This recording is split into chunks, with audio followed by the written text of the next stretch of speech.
So we are back at the gallery. This is our first exhibition since our last fall exhibition in 2020.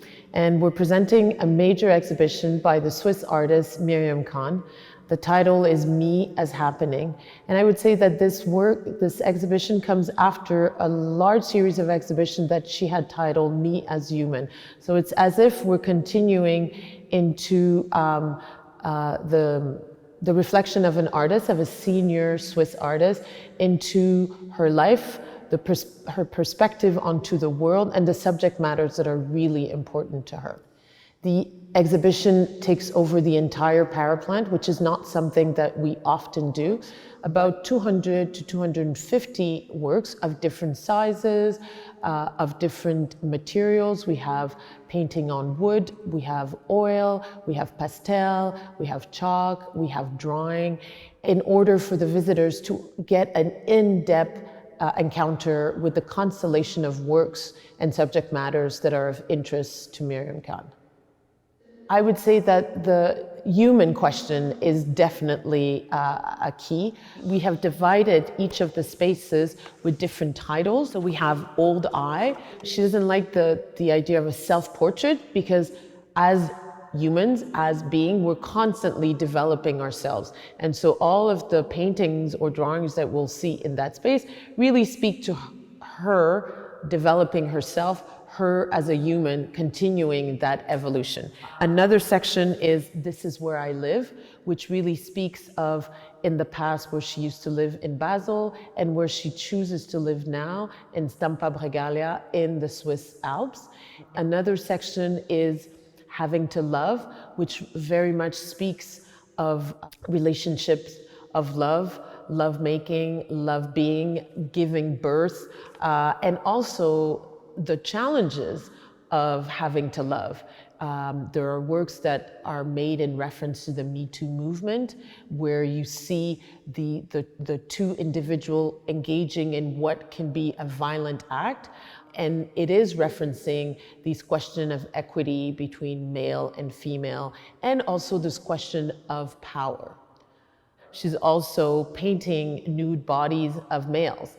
In art history, there's countless and countless painters who have painted nudes of women, yet, you know, again, this question of who is allowed to do what or which subject matter are off limit to whom. She decisively paints male bodies also, because as a painter, the subject matter should be one that she could explore. Another series and space is called Having to Escape, which directly references the global question of refugees. There's also a series of films. Those are Super 8 films that she had done over the years that have been transferred and that are shown within the Escape. And on those films, what we really see is her observation of nature. And finally, another space that's called Sleeping. And it's really a series of heads just resting. And you don't quite know in which state of sleeping they are, but she really presents us face to face with this notion of how does a body look when you're just at rest, being in a restful position. And then lastly, there's a section called 0 Year Change of Perspective. And in that series, you have a series of photographs that she did from 9/11 events, like kind of showing you the faces of people in horror. And then I think this is recalling for her some very personal traumatic moments, not necessarily having to do with 9/11, but having to do with despair, with mental health, and also with the question of being now, today. I actually think that in view of some of the recent societal events and social political events, whether it is the Taliban taking over Afghanistan, whether it is the ever-growing question of refugees in the US, in the world, these questions of equity and power domination between male and females, and also the question of gender identity. All of these subject matter that are embedded in Miriam's perspective of the world are very current.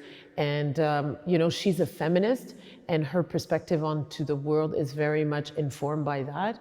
Yet at the same time, I would say that her work is very sensual, it's very poetic, it's also very raw. So simultaneously, as we engage with her work, there's a sense that each of us, as we stand in front of her work, we are having a personal moment with that work.